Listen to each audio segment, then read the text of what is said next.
Don't be casual in learning. Don't be lazy in learning. Information is the key. Okay. Learning is the beginning of wealth. Learning is the beginning of health. Learning is the beginning of prosperity. Learning is the beginning of democracy, the beginning of freedom. All values, all virtues start with the learning process. This is simple. It's be a good person. It's do the right thing. It's be fair. It's do and serve other people and give more than what the fuck you take. This is what success is all about. It's just that most people think that it's so simple, they think there's a complicated story behind it. So if you're out there and you're trying to build something and you're trying to be great and you're trying to build a great brand or a great social media platform or whatever it is that you're trying to do, understand that it's going to come down to a very simple equation. And that equation is how much do you contribute versus how much do you take? And if you contribute far more than what you take off the table, you are always going to be in a winning position, okay? And anybody who tells you differently, I challenge you to look at their life. I challenge you to see if they're the real deal.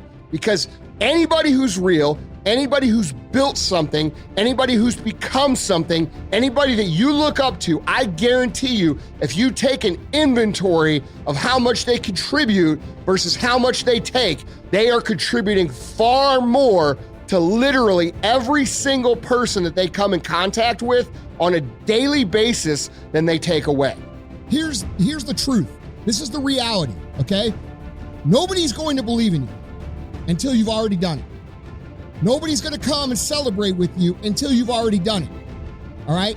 The work is going to come before the belief, which means you're going to have to work for a long time by yourself with no applause, with no awards, with nobody telling you good job. And then once you start to build something and people start to see the momentum and they start to see the result and you start doing some things, then you're going to get a little belief, all right? And then what's going to happen is you're going to believe. You're going to believe a little bit. And then what's going to happen? You're going to go do a little bit more work and a little bit more work. Results are going to come more. More people are going to believe. That's the reality. All right. Now, in an idealistic world, the politically correct world, we would love to have everybody believe in us and everybody think great and everybody think we're going to make it. But that's not reality. They don't know a person who's become successful. Not a single one.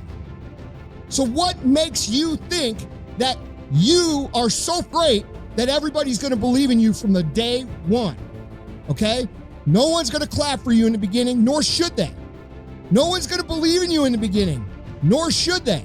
Now, you might have some friends that are going to support you, and they're going to say, yeah, Andy, fuck yeah, go do it. But even those people are going to be rare. So be okay with that. Stop trying to convince everybody. You're never going to get them to get it. They're never going to understand why you're doing what you do. They're never going to understand what makes you tick. They're never going to get it. So stop wasting your time and start putting that time into taking productive actions towards where you want to be. Because if you really want others to believe in you, go out and build something great. That's what's going to make them believe in you. I believe that everybody has a gift. Every single human out there listening right now, you have a gift.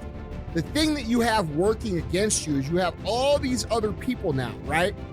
But here's the thing that you don't understand, is that by doing this, you are actually keeping yourself from becoming great, because the most that you could ever be when you do these things is a watered down, lesser version of what someone else is doing, all right?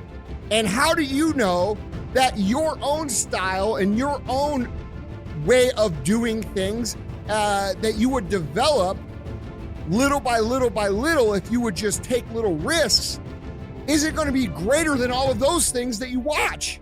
Okay? You cannot be great being a lesser version of what already exists. You can only be great when you execute against your own potential and do your own development. And that means getting up there and looking like a clown. And it means taking little bitty steps forward every single opportunity you get.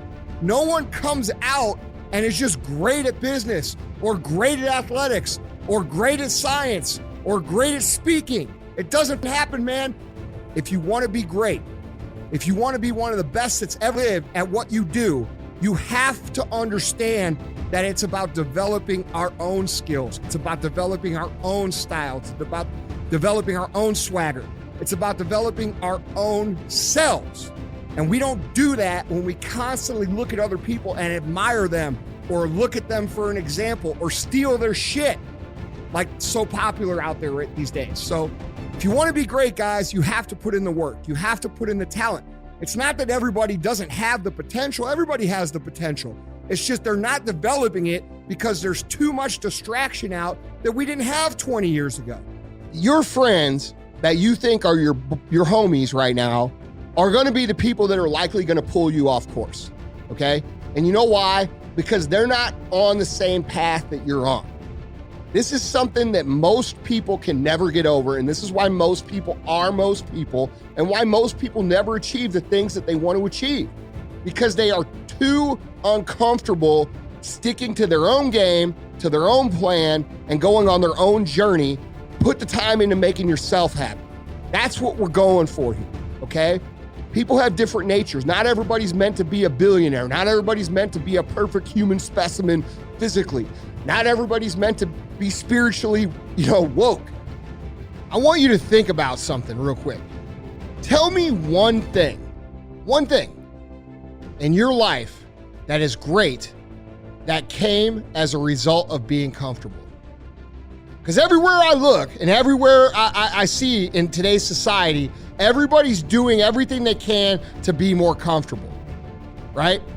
They're looking for the more convenience. They're looking for the quicker. They're looking for the faster. And see, there's opportunity in that for those of you that want to get better. Because I'm going to tell you right now, all the great things in my life, all the great things in other high achievers' lives, all the reasons that these successful people that you look up to, that you aspire to be like, are the way they are, have all come from a place of being uncomfortable. That's just a fact.